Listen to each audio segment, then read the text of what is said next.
Bonjour, nous sommes donc chez Arkham pour la Strange émission. Et bonjour les Strange Addicts. Bonjour les Et voilà, donc pour la rentrée, je m'étais dit que ce serait sympa d'avoir une petite sélection comics par Philippe de chez Arkham Comics. Avec plaisir, alors je vais commencer tout de suite par mon coup de cœur. Éclairage, tu connais rien toi. Tu connais rien.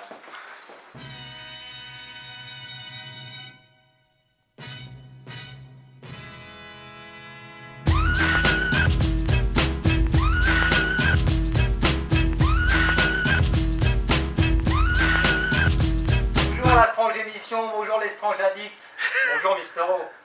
Bonjour les gens. Bonjour les gens. Donc pour cette nouvelle émission, l'émission de la rentrée...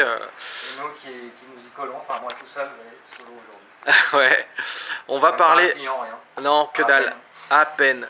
Donc là, on va évoquer des comics qui te tiennent à cœur, donc la sélection du moment. Petit passage en revue de choses plus ou moins récentes, mais qui, je pense, valent le coup d'être lues. Voilà, et alors, je commence. Tu commences. On a déjà parlé plus en détail, mais je vais le réévoquer brièvement avec toi et avec tous les Strange Addicts, parce que ça vaut le coup d'être signalé quand même. High Society, donc, qui est le deuxième volume, Cerebus High Society, l'œuvre de Dave Sim, qui court sur 6000 pages, est enfin disponible en français. Et c'est la première traduction au monde, en même temps que la traduction espagnole, et je peux dire... c'est quoi Martha Washington? Je suis occupé là, tiens. Je peux pas attendre 2 minutes s'il te plaît? D'accord. Reste là, je s'occupe de ça tout de suite. Excusez-nous, John. Donc, je disais, c'est important de le signaler parce qu'il faut savoir une chose, c'est que Dave Sim jusqu'à présent avait toujours refusé toute traduction en format papier. Je crois qu'il ne s'opposait pas aux versions traduites sur l'interweb, mais il n'a jamais voulu version éditée, tout ça. Or, je sais pas, il a peut-être besoin de pognon, on peut le comprendre. Et il a permis à Vertige Graphique de concrétiser un vieux rêve, parce que ça fait quand même très longtemps que Vertige Graphique souhaitait éditer Cerebus. Cerebus, on l'a dit, c'est l'histoire de l'Oriental barbare, sa vie, son ascension, sa déchéance, sa mort, et ça court sur 6000 pages. Donc, ouais, quand même, c'est un pavé quoi. C'est un pavé. J'ai plusieurs volumes en VO, c'est un petit extrait déjà, voilà, et ça n'est qu'un extrait. Je reviens tout de suite vers vous, messieurs dames. Alors voilà. Donc, Vertige Graphique, comme on l'a dit, a pris le parti d'éditer à partir du deuxième volume parce qu'ils ont pensé que c'était quand même là où l'œuvre démarrait véritablement, après que Dave Sim ait arrêté de se chercher un peu graphiquement et au niveau de la narration. Et c'est donc le début d'une grande épopée qui est vivement conseillée par la maison Arkham et par d'autres maisons d'ailleurs, à comprendre. On peut saluer vraiment le bon boulot de Vertige. L'édition est vraiment très jolie. Monsieur, excusez-nous, ça nous dirait. Bonsoir. Bonsoir. Donc on peut vraiment conseiller le boulot. Vas-y, passe, je sais pas. Des trucs. Non, mais attends, il n'y a pas de souci. Il y en a pour 10 minutes. Hein. Ouais, quel problème. Plus que ça, peut-être. Quel bordel. Donc à saluer parce que c'est du beau boulot et il faut en acheter plein. Donc toi, tu m'as posé une question. Quelle est Martha Washington? Tu n'étais pas né, c'est normal, tu ne sais pas qui est Martha Washington. Alors effectivement, John Chen pose une question judicieuse et il faut bien de la poser. Ouais. Parce que, Très bonne question, John Chen. Évidemment. Et ressorti avant les vacances, me semble-t-il, tu me confirmes ça, Mister O, un omnibus qui est l'intégrale de tout Martha Washington. Quel beau français, je parle là. Donc l'intégrale de Martha Washington. Martha Washington, c'est, à l'époque où l'a écrit Miller, un futur dystopique, agité socialement, et on suit... C'était un gros pavé dans la mare à l'époque. Ouais, on suit les aventures de Martha Washington, qui est née, merde, on ne me rappelle plus où elle est née, Chicago? Je crois que c'est Chicago, dans les cités de Chicago, Housing Projects en anglais, et qui va s'enrôler dans les forces militaires de l'Apax, et qui va connaître tout un tas d'aventures. C'est un peu comme Cerebus en plus concis, puisque c'est la naissance, la vie, l'ascension et la mort de Martha Washington. Spoiler. C'est un peu moins, enfin il y a un peu moins d'humour dans Martha Washington que dans Cerebus. Oui, il n'y a pas le même. C'est pas le même. Il y a un petit trait Un peu plus glauque. Donc c'est une œuvre assez importante des années 80, il faut bien le dire. Moi je ne l'ai relu pas intégralement là, mais j'ai relu le début et je trouve que ça se tient bien.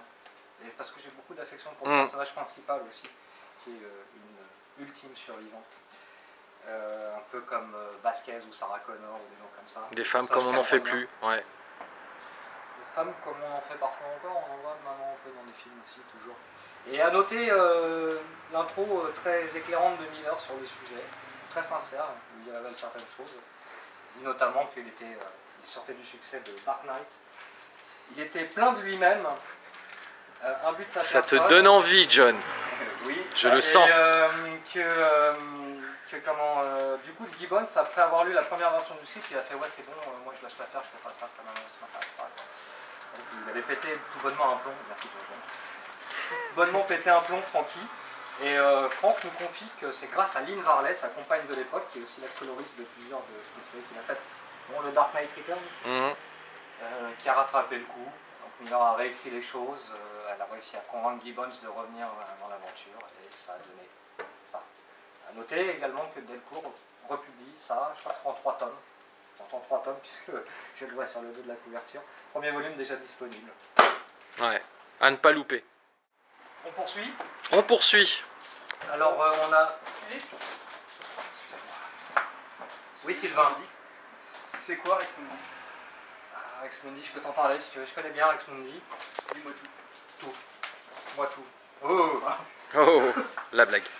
Alors Rex Mundi, c'est la France de 1933, mais pas celle que vous avez connue. John, tu viens ici s'il te plaît? Enfin, oui. Lui qui a tenté une évasion. Enfin, John, ils sont tout seuls. Il y en a pas mal qui sont en train de pirater mon émission quand même. Hein. Toi, tu vas rentrer chez toi.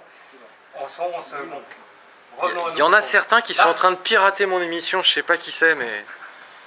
Lui, on sait qui c'est. Lui aussi, on sait qui c'est. Le fameux. D'où la question.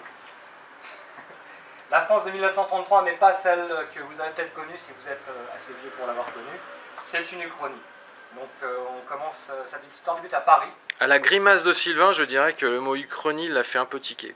Je ne sais pas ce que c'est qu'une uchronie. Je peux t'expliquer ce qu'est une uchronie. Alors, une uchronie, c'est... Depuis sur le fait de tenir en 1930. Sylvain, c'est donc ce que c'est qu'une uchronie. Si vous ne savez pas ce qu'est une uchronie c'est un récit historique, mais pas tel qu'il s'est déroulé dans la véritable histoire. Vous voyez, on a un détail à changer au cours de l'histoire et qui a bouleversé, si ce n'est la face du monde, on va dire tout simplement. Donc, le monde est différent du fait d'un petit détail ou d'une série de détails qui ne se sont pas déroulés comme ils se sont déroulés historiquement, tels qu'on les connaît. C'est un monde où, par exemple, le 11 septembre n'a pas eu lieu. Où, Par exemple, où les Allemands ont gagné la guerre, voilà. la Seconde Guerre. Voilà. Et là, en l'occurrence, c'est un monde où l'Église n'a jamais perdu sa suprématie, la monarchie est toujours en cours, au pouvoir. Et en 1933, à Paris, un meurtre est commis, celui d'un prêtre, un manuscrit, un parchemin secret est volé. Et le docteur Julien Sommière, qui est l'ami de ce prêtre, va mener l'enquête, et cette enquête va comporter son lot de révélations. Alors c'est écrit par Harvey Nelson, c'est dessiné pour le premier volume par Eric J. Alors Eric J, je suis pas très fan, mais il faut savoir que ça change de dessinateur au milieu du volume 3. Ouais, le ton est très sombre. Hein. Ouais. Il joue Enfin, l'histoire est super sombre aussi par moment. Ouais, c'est vrai, ouais. Et alors ce qu'il y a, c'est que c'est hyper référencé, c'est très très bien documenté, c'est quand même, en gros, le type connaît très très bien. Nelson connaît hyper bien l'histoire de France et l'Europe. Donc, alors, la contextualisation du monde de Rex Mundi est plus particulièrement détaillée à chaque fin de chapitre avec des pages de journaux qui s'appellent le journal de la liberté. Voilà. Donc c'est, pour le dire assez vite, ça peut me faire penser à Da Vinci Code par exemple, puisqu'on va retrouver des thèmes qu'on a dans Da Vinci Code, mais il faut savoir que ça a été publié avant le Da Vinci Code. Bien avant. Ça peut aussi faire penser au pendule de Foucault, de Umberto Eco.